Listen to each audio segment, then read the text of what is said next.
She gives the destitute a day to feel and work. A fortnight later, she receives an odd phone call.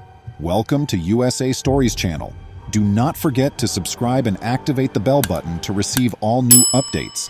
Now let's go to the story. Abby was paralyzed with terror and was unable to move. She needed to embrace the facts even if she didn't want to think that this was happening to her. Allowing a convict to work at her business was a brave decision on her side. But the phone call she received moments ago cast things in a different perspective. It seemed like he was still with her even though he had departed a little more than an hour earlier. She could still smell his fragrance in the store, and it gave her the shivers. She was going to discover just how much this man could do. For 5 years, Abby Smith had been employed at her modest Scandinavian restaurant. She had dedicated all of her time, energy, and resources to realizing her restaurant ownership ambition. But when a homeless guy entered her restaurant one chilly Monday morning, the restaurateur had no idea what was in store for her. Abby has 10 years of experience in the culinary and hospitality industries. She was used to hard, long hours, cliquish co-workers, and impolite clients. She knew it was for the best, therefore, when she decided to start her own company. Though Abby believed she had seen it all over her 10-year career, she was always surprised by what was ahead of her. Abby woke up exactly at 5 a.m. on a Monday. Once again, Monday morning found us in the restaurant. She took a shower and wiped her sleepy eyes. She was very mistaken to believe that it would just be another typical day. Abby was prepared for a hectic day when she got to work. Ready to begin the day, she prepared the meal, cleaned the surfaces, and opened the front door. Then, all of a sudden, there was a homeless man walking inside the eatery. Abby had no idea what to expect from this encounter. "I apologize," the destitute guy said. He spoke softly. "My name is Ricky. Do you have any extra change on hand?" The homeless man had grief in his eyes as Abby glanced at him. "Do you not have a job?" Abby inquired directly. Ricky was surprised by her statement. "No, I don't," he said, averting Abby's gaze. "I have a lot of felonies, so nobody wants to hire me." In spite of this information, Abby gave an unbelievable response. Abby had been observing Ricky, the homeless man, hanging about the neighborhood and outside for some time now. But she never saw him get into any difficulty. He looked to be a recluse. Therefore, not even Ricky could have anticipated Abby's response when he asked her for some change when he entered her eatery. Abby made Ricky an offer to work at the restaurant as she knew she could use some assistance. His eyes and cheeks brightened like a little child's at Christmas. She instructed him to work cleaning and dishwashing all day. Ricky started working right away, and Abby fixed him a sandwich for lunch. But as soon as she gave it to him, he grabbed it out of her hands and fled the restaurant faster than a cheetah. When Abby watched Ricky dash out the door, her heart fell and she took out after him. She observed, however, that he had handed the sandwich to a different homeless guy around the block. He quickly returned to the restaurant, and his thoughtfulness melted Abby's heart, but she was unaware of what was about to happen. Abby made an effort to learn as much as she could about Ricky's background and life during the day. Other than telling her he was from Puerto Rico, he looked reserved and unwilling to talk to her. What did he conceal? Abby realized she couldn't retain Ricky on as a permanent employee since the restaurant wasn't making enough money. Abby was already having difficulty getting by in these difficult times. So Abby said Ricky go at the conclusion of the day. She was mistaken to believe it would be her final encounter with him. But Ricky showed up at the restaurant the next day, and for the next 2 weeks, prepared to begin his shift. He showed up at the door like clockwork, his smile shining through the glass. When he eventually paid Abby, she was at a loss for words. You see, Ricky went to Abby's restaurant to get a lunch as soon as he got paid. She also gave him a staff discount, of course. She said goodbye to him and started packing things for the day. She thought about bringing him on full-time and cutting costs somewhere in the company. But right before Ricky left, Abby got a call that turned everything around. As Abby was wrapping up what felt like an endless day, her phone rang. She took it up, but the number escaped her.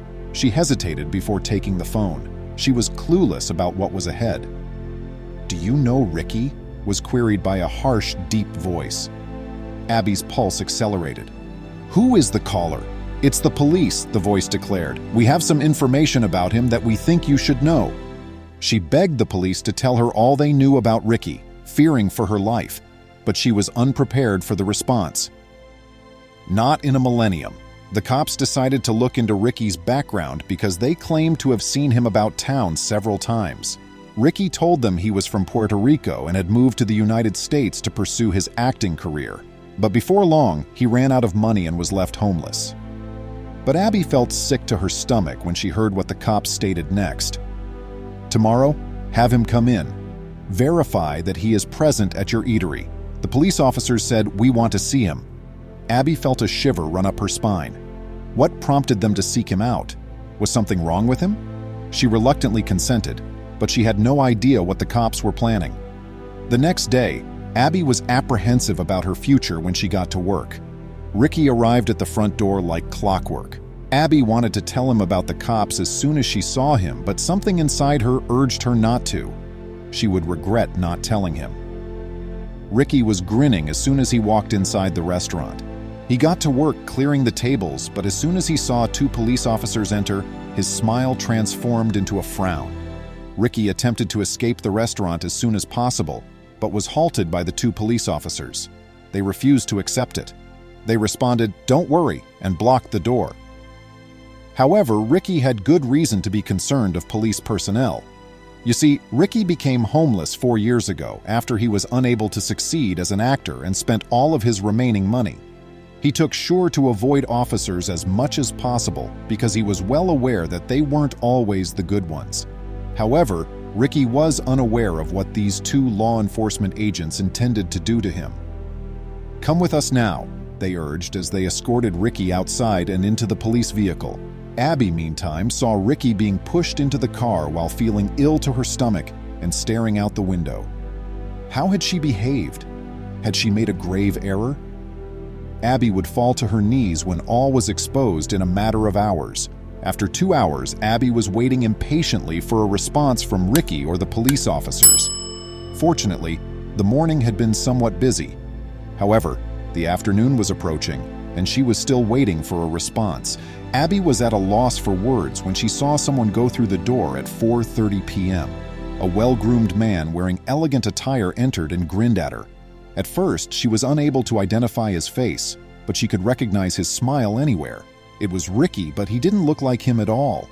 Ricky was escorted to a hair salon by the police, who also paid for a haircut. They bought him new clothing as well. However, their generosity didn't stop there. It was determined by the cops that Ricky just needed assistance. He was a decent man who was stuck in a rut and needed a little help. The police started helping Ricky find a respectable employment and even assisted with the paperwork to obtain him a rental in a desirable area. That wasn't all, though. After the authorities mobilized the neighborhood, clothing, food, furniture, and other essential goods were quickly being donated by individuals all around to help him get started. Ricky would have a real bed and a genuine roof over his head as soon as the housing application was approved. Ricky was in disbelief. "I'm stunned," he murmured. "This has actually restored my faith in humanity, even if it was a hand up, not a handout." And although they said that by looking for a job, he had already done the bulk of the hard work to get his life together, Ricky was nevertheless moved to tears by the gesture. In the past, people had been so cold and life had been so harsh. He was on the verge of giving up on mankind. Ricky had experienced years of homelessness, but this new city represented a fresh start, and he would make every effort to end his homelessness. The generosity of strangers had been astounding. Would it, however, be sufficient for him to at last have a fresh start? In their garage, Officer Branson and his family had been storing all the donated goods while they awaited the processing of Ricky's home application. "It's now his responsibility," Officer Brantford stated. "This is where he is going to start. It all comes down to integrating with the community." In fact, Officer Brantford had even been able to contact Ricky's mother back in Puerto Rico. For the first time in their 4 years, the two were reunited via video chat. Disclaimer: names, localities, and identifying traits have been changed to protect the privacy of persons portrayed. All other details are the work of the author's imagination. Any likenesses to real people, places, or events. Ricky expressed his gratitude to Abby and the cops for their assistance at a time when he truly needed it.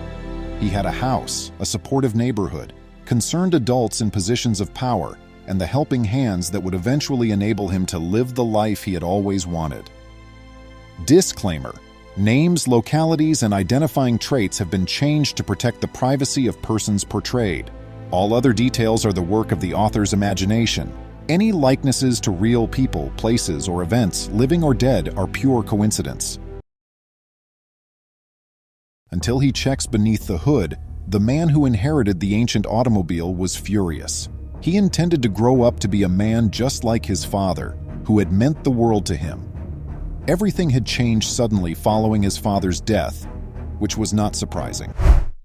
His brothers tried everything to keep him out of their father's multi-million-dollar riches and expelled him from the house.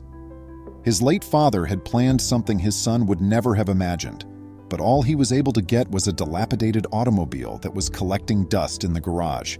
Tommy's heart broke at learning about his father. As the weeks passed, he discovered that despite his efforts to lessen the suffering he was experiencing, nothing would change. He was left living in a fog.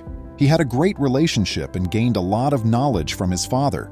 His father served as both his greatest friend and his source of support in everything. Tommy's world flipped upside down the moment he answered the phone that day, despite his son's insistence that he would never leave his side. When we are kids, we never consider the possibility of not having our parents one day, and even when we come to terms with it as adults, it still scares us. It seemed like Tommy Hawthorne had lost more than just his father. Even though he was already depressed, the fallout would make him cry even more, and he would question how his father could have hurt him in the first place. Tommy's father was a rich author who nurtured Tommy and his brothers.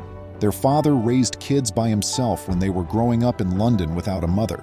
He tried his hardest to meet their needs and provide them all of their desires. Though his father had never spoken to him directly, there was a reason why he had always maintained a special place in his heart for Tommy, his last child. Tommy was his father's favorite because his mother had died while he was still being born. He used to tell Tommy that Tommy was his mother's final present to him before she passed away. Tommy's siblings saw their father lavishing love and devotion on him, and they weren't always grateful for it. But Tommy didn't understand why, when his father passed away, he had given him a piece of metal that was meant to create an automobile. When they got their childhood house and a ton of money, how had he ended up with that? Tommy was the only one of his brothers to graduate from high school and attend college. When his brothers decided to pursue a life of spectacles and celebrations, he knew he was different. Considering that their father had the resources to provide for all of their needs and desires, they were never without. They relished a life filled with attractive ladies and fancy automobiles, but it wouldn't last forever. Tommy was pursuing his creative writing studies. The next year, he was about to complete his master's degree when his father passed suddenly. After hearing the news, he was paralyzed and struggled for weeks to get better. Having buried his father, he was still in disbelief. When he sat with his brothers in front of the family attorney to talk about his father's will, that's when he could finally stop distancing himself. Though he never imagined his father would leave him all but penniless, he assumed that his father had given him the house and enough cash to pay for his school. Tommy overheard the attorney stating that his father had given his brothers the home and the majority of his wealth, but he had given Tommy a beat-up automobile that was allowed to collect dust in the garage. The vehicle was a Shelby Cobra that had been kept in the garage for many years. When the lads did eventually see it, they realized that it was a shell of a car with rust where the paint had chipped. They were all perplexed as to why their father would abandon Tommy in this manner. Tommy was in complete shock and disbelief. Why would his father abandon him like this? He had worked hard to become an author like his father, spending years trying to make him proud. Tommy questioned whether he had overestimated his bond and friendship with his father. His brothers could have known something that he was unaware of, and he wanted to know. After the lawyers' meeting ended, Tommy made the decision to go home with his brother. In the hopes that they might be willing to assist with his study expenses, he wished to speak with them. Given that he now had additional issues to resolve in light of his father's passing, it would be beneficial. However, he had just entered the home after his brothers and observed that they were behaving strangely toward him. He dismissed it, not realizing that he would soon discover their actual nature. Tommy's siblings instructed him to stand as he attempted to take a seat in the living room where his favorite chair resides. They'd been saying for a long time how much they disliked him. They threw him out, called a tow truck to assist him remove his trash from their garage. Now that the home was in their name and they owned 99% of their father's money. If Tommy had been devastated to hear of his father's death, he was now incensed. He observed as a succession of young, gorgeous men and women went up the driveway from the comfort of the exterior of his boyhood house. Even though his father's grave's earth was still wet, his brothers were planning a celebration. Tommy regretted the choice he made instantly and ran back in to chastise them. From the top of the stairs, one of his brothers noticed him and yelled at him to get out of their house. Hearing the disturbance, the other brother who was entertaining the visitors saw it. Taking out a hunting rifle, he practiced on Tommy before requesting that he go. With a stutter, he continued, "Dad's no longer here to play favorites," stumbling about while trying to hold the gun on Tommy. "Get out!" Tommy turned around and left the home. He was the target of everyone's jokes. He strolled inside the garage, dejected and alone, to see what his old grandpa had left him. When his siblings phoned for a tow truck, they discovered him at the garage door, unable to even open the door. His shock upon realizing his father was indeed dead had turned back into grief. It would all become true when you stepped into the garage and saw the automobile. Tommy was unprepared for everything. He did not cry or sob, he just let the tears fall. He would welcome this with open arms if that were what his father wanted for him. When the tow truck arrived, it removed the abandoned vehicle. Because everything was done on the fly, Tommy had to hire a garage while he was out and about. He had to discover what made this ancient piece of rubbish so special. The vehicle was towed by the tow truck to Tommy's rented garage. Once inside, the driver assisted him and drove off. Tommy sat in the driver's seat, hands on the steering wheel, all by himself once more. Again, loss clouded his heart and intellect, causing his eyes to blur with tears. It seemed unbelievable to him that his brothers had twice thrown him out of their home. He hoped that the agony would end soon as he grieved for his father. That's when he noticed something in the glove compartment. The sheet was a piece of white paper. It looked ancient, the ends of the envelope dog-eared. Tommy unlocked the glove compartment out of curiosity and took it out. He had had a rough day, so he was grateful for any diversion that would help him forget his discomfort. He tore the letter open and wiped away his tears before starting to read. The letter's date suggested that it was written a few years ago. His father had also written it. It revealed how much Tommy's father loved him and his brothers, but it also expressed the elder man's concerns about Tommy's brothers' prospects due to their risky upbringing. However, there was more. There were certain words at the conclusion of the letter that would make Tommy bow his head.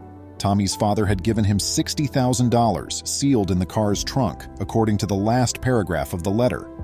Along with the money, he left Tommy some ideas and requested that Tommy start a project of his own. "Adjust this lovely one," the letter said. "In London, there's a private auction. When you're done, take it there and give this number a call." Tommy read and rubbed his head. His father asked him to take a practically totaled automobile to London and fix it up. Taking a deep breath, he decided it was possible since he was done with the field work required by his school. In addition, he wanted something to divert his attention from his situation. Maybe he needed this project after all. Tommy made sure everything was in order before leaving for school. He skipped the remaining courses so he could devote all of his attention to mending the automobile, and he set to work. Hiring professionals who were familiar with handling such a vintage model was the first thing he did. In order to keep the automobile for a few more months, he also paid the garage. He prayed he would fulfill his father's final request. Tommy's brothers used to come to his hotel room and tease him, but he never yelled them out. Instead, he would just greet them with a cup of coffee and go back to work. The weeks quickly passed.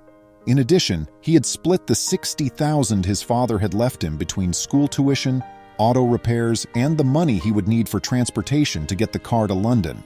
But he had no idea how long any of this would take to complete.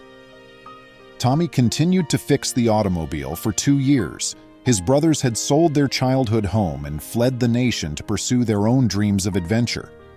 Tommy had, of course, attempted to talk them out of the project, but they had summoned security and had him vacate the property, However, he was currently finishing the automobile.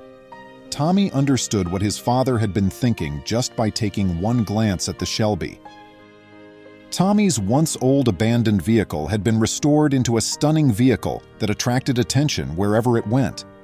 After a further month of making sure the automobile was in excellent operating order and that every component was functioning, a homeless girl gives up her lunch for a blind lady, goes without food, and eventually obtains her mansion. Tale of the day.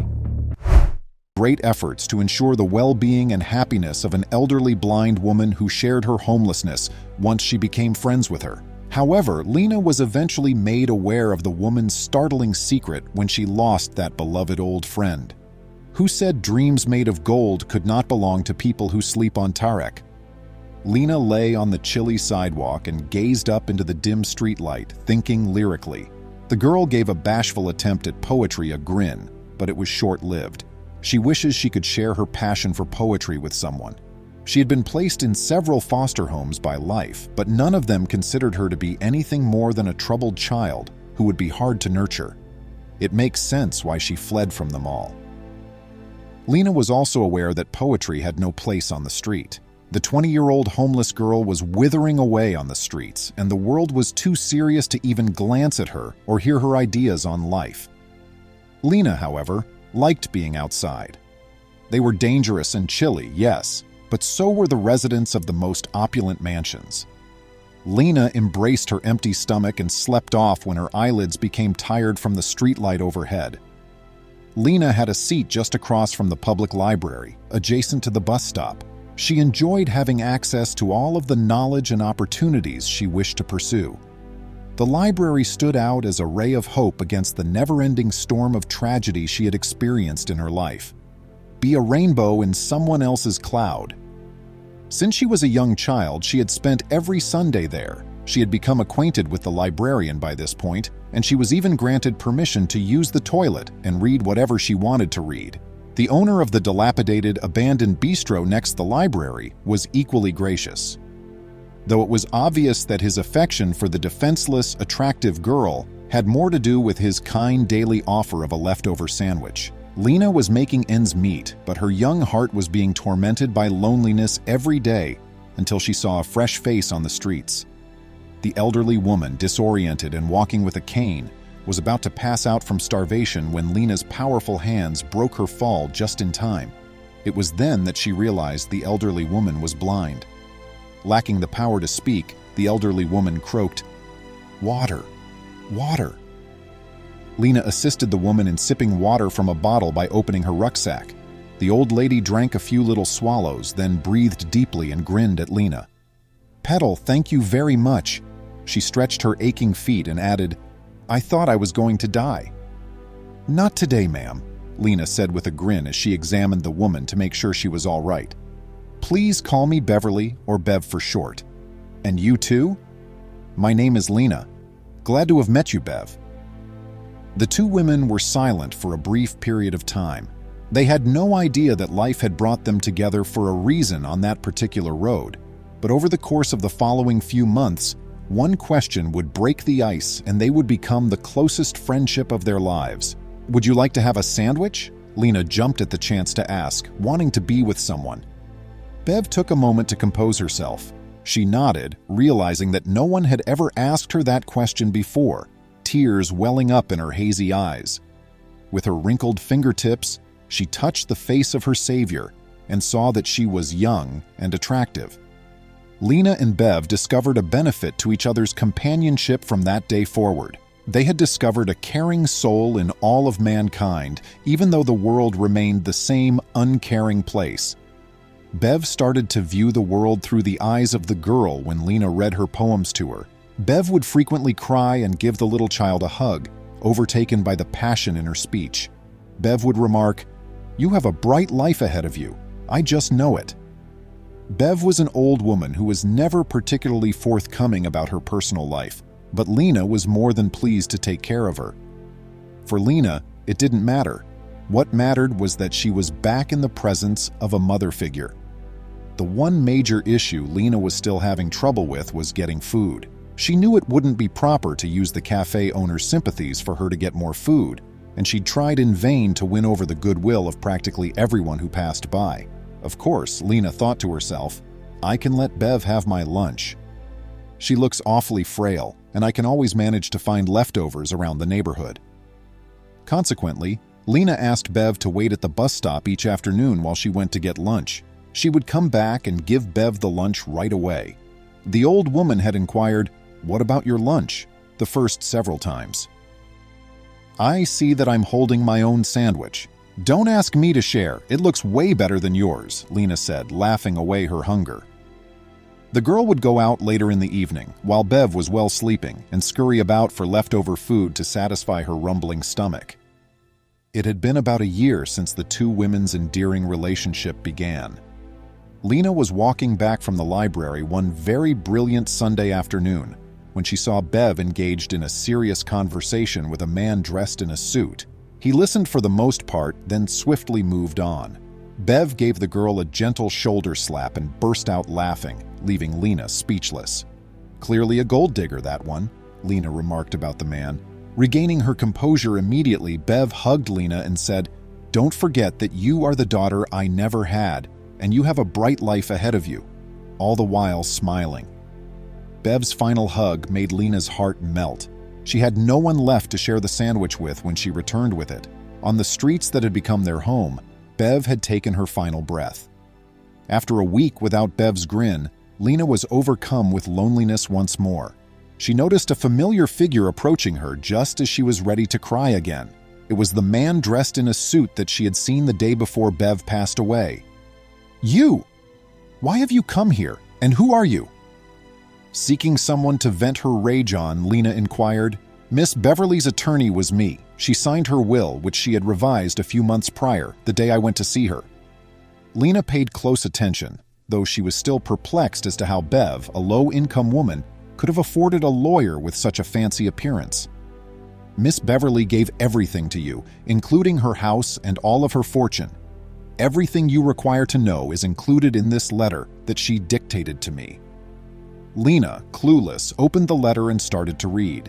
"Please pardon me, Lena, my lovely poetess. I misled you. I was alone and homeless, but I was never impoverished. Although I wouldn't describe them as such, I have a family. Soon after the death of my husband Jerry years ago, my boys removed their blind mother from their life. Jerry left me an enormous amount of money, but I quickly realized that my kids weren't deserving of anything." As Lena read the letter again, her heart began to race because she could hear Bev's words in her voice. "Their hearts will shatter now that I'm gone, not because they lost their mother, but because they lost a wealth. They will definitely find you soon, I'm sure of it. Lena, I'm not a mean woman. Only you bothered to adore my heart, even though I have one. Even though I couldn't see, I understood that you gave up your lunch and went without food for me. I had just been duped by you on the first day. I appreciate that you did not desert me as my kids did. I understand how lonely and hurt your heart must be, but know that I haven't given up on you either. My kid, rush for the bright future that lies ahead of you." Lena was astounded by this lyrical turn of events.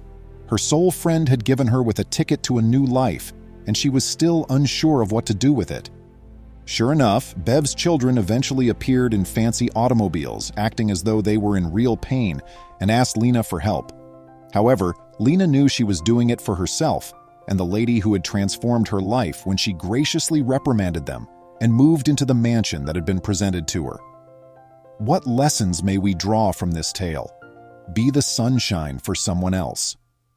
When Lena ran upon Beverly, she wasn't feeling well herself, who, albeit hiding their affluence, had nothing.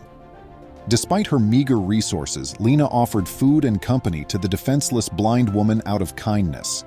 You will always be blessed in some manner by the generosity you show others. Lena made the decision to go above and above to assist Beverly, who was blind and destitute. She never thought how that act of compassion would come back to transform her life. Talk about this tale with your companions. It might motivate them and make their day better. You might appreciate this tale about two kind police officers who see a needy grab a pizza for the starving girl on the street. The cops are shocked to learn that the same girl had located them and paid them a visit years later. This essay was prepared by a professional writer and was motivated by anecdotes from our readers' daily lives. Any similarity to real names or places is entirely accidental. All pictures are just meant to serve as examples. Tell us your tale and perhaps it will make a difference in someone's life. When a woman noticed what seemed to be a garbage bag on the side of the road, her jaw fell.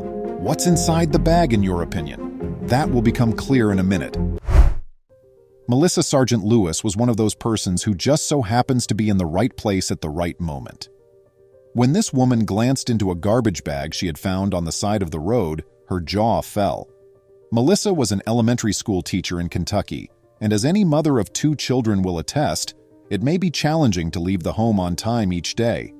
Melissa was running late this day because one of her boys was having trouble finding his backpack, and the other was having trouble finding his footwear.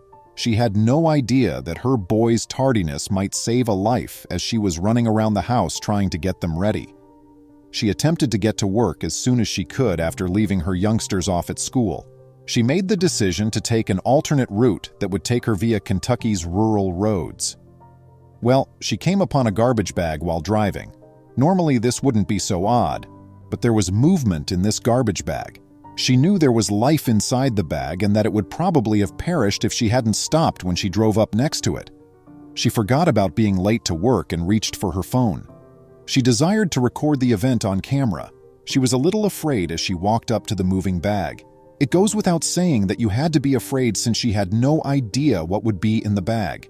It can be an animal in fear that is about to attack. She approached the bag cautiously and ripped it open. The sight within left her feeling sick to her stomach and brought tears to her eyes. There was a cute small dog in the bag. He was extremely loving and quite vivacious.